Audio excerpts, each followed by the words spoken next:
Hello and welcome to an Elden Ring guide where we talk about how you can no-hit Radahn, how you can basically no-hit any boss in the game, and this will require you to look into some nice combos that you can do on bosses. For example, if we take Radahn here, Radahn is a boss that is pretty resistant to stagger. He has 120 stance and that can be pretty hard to build up on him, because you will have to hit him in pretty much all of his attack windows in order for his stance meter not to reset or start regening. And he has many attacks where you either have to hit him with a long range ability such as the Kukri, or a spell for that matter that does stance damage. For example, when he does the meteors, when he goes up, that will be regarded as a long attack where he will start regenerating stance unless you somehow manage to get under him and then dodge the meteors and then hit him when he lands.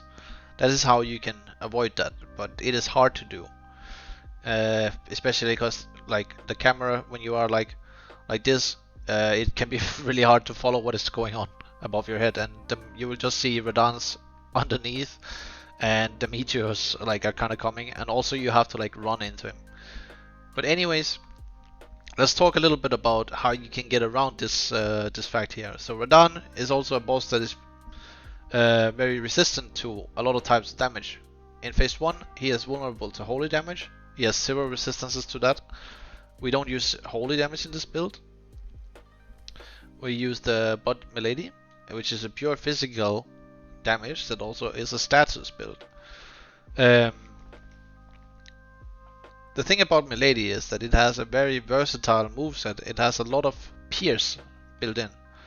Now, rolling attacks are not pierce, but if you take wing stance, you have access to a very good Ash of War that does a lot of stance damage, especially the heavy attack here. It does 30 stance damage to heavy attack. So essentially, you would only need to hit Radahn back to back 4 times with wing stance in order to send him straight into a stagger. And there are actually many openings on Radahn's phase 1 where you can do so. And you kind of like don't want to like start off the phase 1 with the stagger. You want to like save the stagger for when he goes into phase 2. And let's just take the video here so you can see exactly what I mean. So we have hit, I'll just break it down bit by bit here. So the first attack he does here, you can basically do a wing stance here, but I decided not to do so, and there's a good reason for that, because depending on whatever moves he does next, I will either get the stagger too early,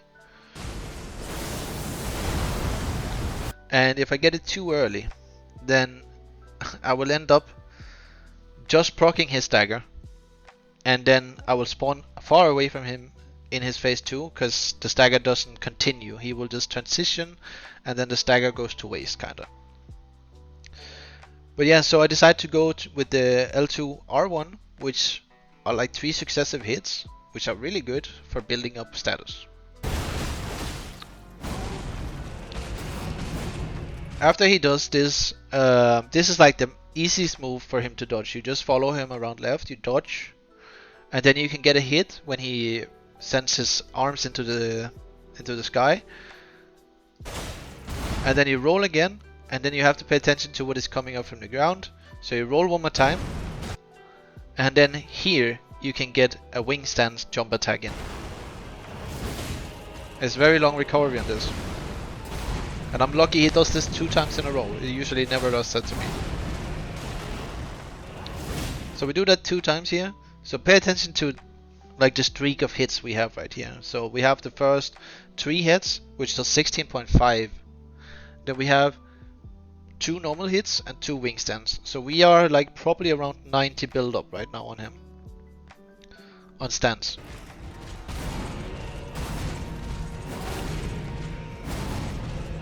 This is a very long combo. And then here you see we sent him into phase 2 with the Bloodless. Let's talk about that for a moment. I think this is a very good time right now to talk about the current buffs that we use in this build. You can also pay attention to the timer of this. We have 34 seconds in right now. So essentially the buffs that we used in this video is Blood Boil Automatic, a consumable, and we also use the golden vow from the dagger. And then we have talismans and equipment here. Okay, let's talk about White Mask. Plus 10% attack rating or damage done for 20 seconds when a blood loss occurs. Same thing with the Lord of Blood's Exaltation, but instead of 10% we get 20. So these two together would give us 30% more damage. Then we have the Blue Dancer Charm, because I'm kind of like naked here. And milady is a very light weapon. It has a soft cap right on 14.9 actually, the Blue Dancer Charm. So very good. Let's take this off to see how much damage we give. Almost 100 AR in the Shadow Realm here when we put on the Blue Dancer Charm. So this is very good. And then we have the Shard of Alexander, which is by all means the best way to boost a wing stance.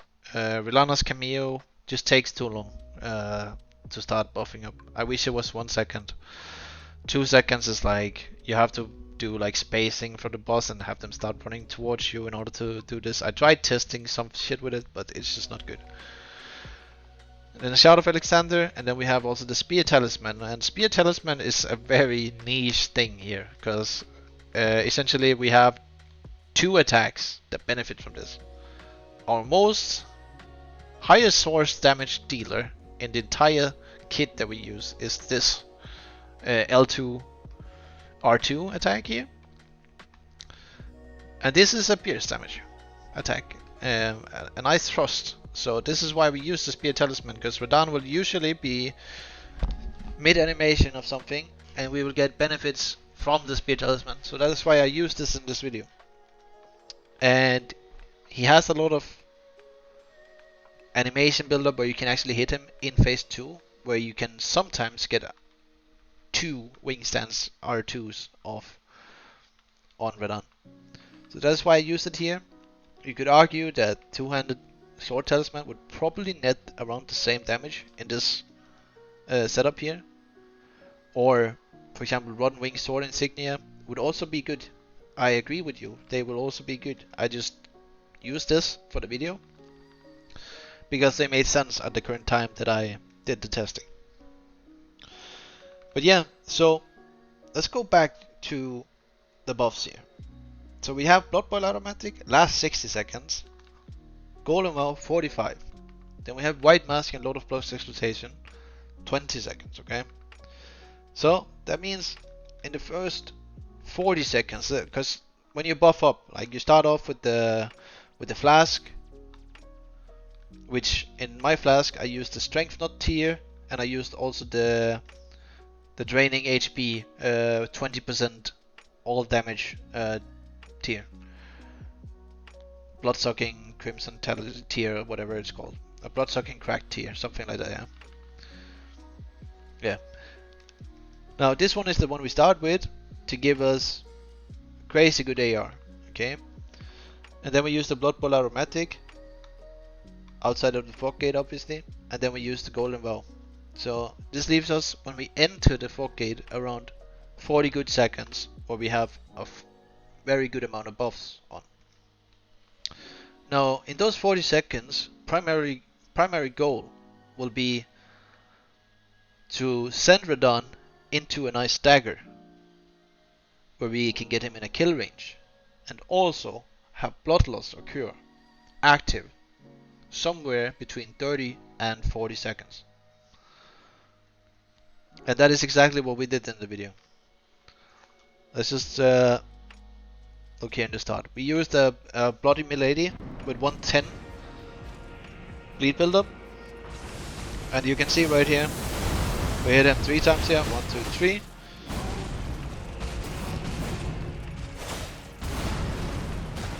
And now we are on 5 attacks. 6. And then number 7 here. Now we have to wait for him to finish this. And then here we send him in with the bloodlust. And proccing the bloodlust here in phase 1 is so huge, because that means that those 20 seconds of that buff, when we had 33 seconds in, we now have 7 seconds where we have both Golden Vow, Blood Boil Aromatic, White Mask, and Lord of Blood's Exaltation active, giving us an insane amount of AR. Just look at how much damage my wing stance does right now. 5.2.